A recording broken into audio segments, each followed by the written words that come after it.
नमस्कार, मी प्रियाच्या सोपी रेसिपीमध्ये तुम्हा सर्वांचं खूप खूप मनापासून स्वागत आहे। तर आज आपण दिवाळी स्पेशल तिखट शंकरपाळी कशी बनवायची ते बघणार आहेत। ही शंकरपाळी एकदम कुरकुरीत क्रिस्पी होते आणि योग्य प्रमाण जर घेतलं, तेल आणि मैद्याचं जर योग्य प्रमाण घेतलं तर एकदम कुरकुरीत आणि क्रिस्पी होते। चला तर मग रेसिपीला सुरुवात करूया। या अगोदर तुम्ही जर माझ्या चॅनलला लाईक आणि सबस्क्राइब केलं नसेल तर प्लीज सबस्क्राइब आणि लाईक करून घ्या। सोबतच बेल आयकॉनवर क्लिक करा, म्हणजे मी ज्या रेसिपी रोज शेअर करते तुम्हाला त्याचं रोजच्या रोज तुम्हाला नोटिफिकेशन येत जाईल। चला तर मग रेसिपीला सुरुवात करूया। इथे मी 2 मोठी वाटी मैदा चाळून घेणार आहे, कारण त्यामध्ये जर काही किडा वगैरे असेल तर तो निघून जातो, त्यामुळे मी मैदा चाळून घेतलेला आहे। आता त्यामध्ये आपण काही सुके मसाले टाकणार आहेत। त्यासाठी इथे मी लाल तिखट घेतलेला आहे, चवीनुसार मीठ, जिरं, धने पावडर आणि ओवा घेतलेला आहे। इथे पांढरे तीळ सुद्धा घेतलेले आहेत, यामुळे टेस्ट खूप छान येते। आणि आपण 2 ते 3 चमचे तेल गरम करून घेतलेला आहे। या सर्व सुक्या मसाल्यांमुळे शंकरपाळी एकदम खुसखुशीत आणि क्रिस्पी सुद्धा होते आणि टेस्टी सुद्धा लागते। तर इथे मैदा चाळून घेतलेला आहे, त्यामध्ये आपण लाल तिखट टाकून घेणार आहेत। तुमच्या आवडीनुसार तुम्ही तिखट कमी जास्त करू शकता। नंतर इथे धने पावडर टाकली, चवीनुसार मीठ टाकलेलं आहे, पांढरे तीळ टाकलेले आहेत, तुमच्याकडे कलोंजी असेल तर ती सुद्धा टाकू शकता। आणि ओवा आणि जिरे आपण हातावर जरा चोळून घेऊन टाकणार आहेत। तुम्ही हवं तर मिक्सरला त्याची भरड काढून सुद्धा टाकू शकता। आता इथे हे तेलाचं मोहन आपण त्यामध्ये टाकणार आहेत। जेव्हा तुम्हाला कोणताही पदार्थ क्रिस्पी करायचा असेल तर तेल चांगलं गरम करून त्यामध्ये टाकून घ्यायचं। आणि जर तुम्हाला पदार्थ खस्ता करायचा असेल, म्हणजे समोसा किंवा कचोरी, तर त्यामध्ये तेल गरम करायचं आणि रूम टेम्परेचरवर आणून मग ते त्यामध्ये टाकायचं। आता तेल आणि आपले सर्व सुके मसाले पिठामध्ये चांगलं मिक्स करून घ्यायचे आहेत। आपल्याला चांगलं एकजीव करून घ्यायचं आहे। आपण सर्व मसाले पिठामध्ये चांगले मिक्स करून घेतले आहेत। आता आपण थोडं थोडं पाणी टाकून एक पिठाचा आपल्याला गोळा मळून घ्यायचा आहे। एकदाच पाणी टाकायचं नाही, अगदी थोडं थोडं पाणी टाकून आपल्याला पिठाचा गोळा मळून घ्यायचा आहे। पीठ जेव्हा मळतो तेव्हा जास्त ते घट्टही करायचं नाही किंवा पातळही करायचं नाही, म्हणजे आपल्याला पोळी पटकन लाटता येईल या पद्धतीने आपण पीठ करून घेणार आहेत। अगदी थोडासा पाण्याचा हात लावून आपण पीठ मळून घेणार आहेत।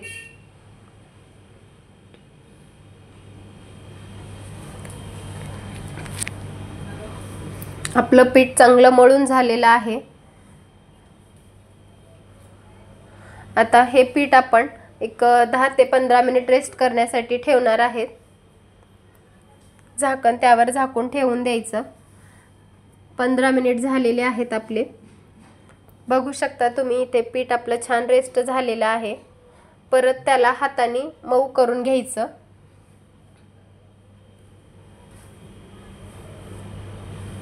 आपलं पीठ एकदम छान मऊसूत मळून झालेलं आहे। आता त्याचा एक छोटा पोर्शन घेऊन आपल्याला त्याची एक पोळी लाटून घ्यायची आहे। तर पिठाचं छोटं पोर्शन घेऊन मी पोळी लाटून घेणार आहे। इथे पिठाचे 5 ते 6 गोळे मळून तयार झालेले आहेत आपल्याला। तर आपण आता याची एक पोळी लाटून घेणार आहेत। पोळी लाटताना जास्त जडही जाऊ नये म्हणून पीठ मध्यम मळून घ्यायचं, जास्त घट्टही नाही आणि जास्त पातळही नाही। पोळी आपल्याला पातळ लाटायची आहे, म्हणजे जास्त जाडही नाही आणि जास्त पातळही नाही। जर पोळी लाटायला तुम्हाला जड जात असेल तर थोडासा मैदा सुद्धा लावू शकता किंवा तांदळाचं पीठ सुद्धा लावलं तरी चालेल। आता आपण याचे कट करून घेणार आहेत ही पोळी।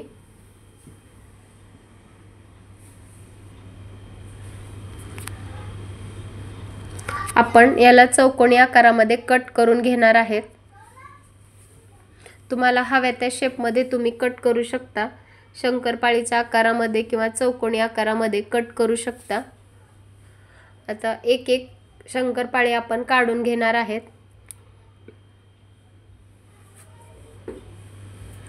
जास्त जाडही नाही आणि जास्त पातळही नाही, मध्यम आकारामध्ये आपल्याला पोळी लाटून घ्यायची आहे।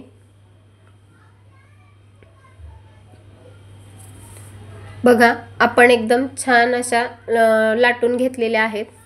तेल सुद्धा आपण गरम करायला ठेवलेलं आहे। तेल तापत आहे तर आपण दुसरी सुद्धा पोळी लाटून घेणार आहेत। दिवाळीचा गोड फराळ खाऊन कंटाळा आला की काहीतरी तिखट खावं वाटतं, म्हणून ही शंकरपाळी एकदम छान सुद्धा लागते। दुसरी सुद्धा पोळी आपण लाटून घेतलेली आहे आणि ती शंकरपाळीच्या आकारामध्ये कट करून घेणार आहेत आपण।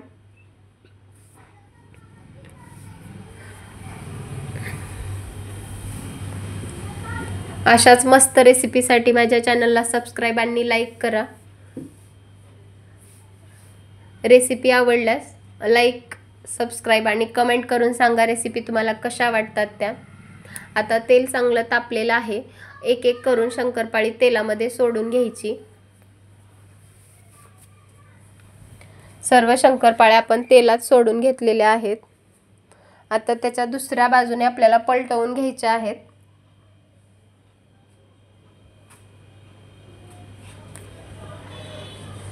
शंकरपाळीला चांगला सोनेरी रंग आलेला आहे।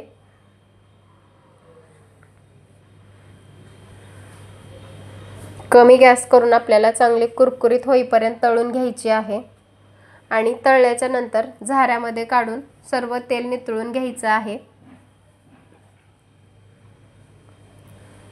आणि एका डिशमध्ये सर्व करायची। ही रेसिपी तुम्हाला कशी वाटली नक्की कमेंट करून सांगा। पुन्हा भेटूयात अशाच एका व्हिडिओसोबत। तोपर्यंत मस्त रहा आणि हेल्दी खात रहा।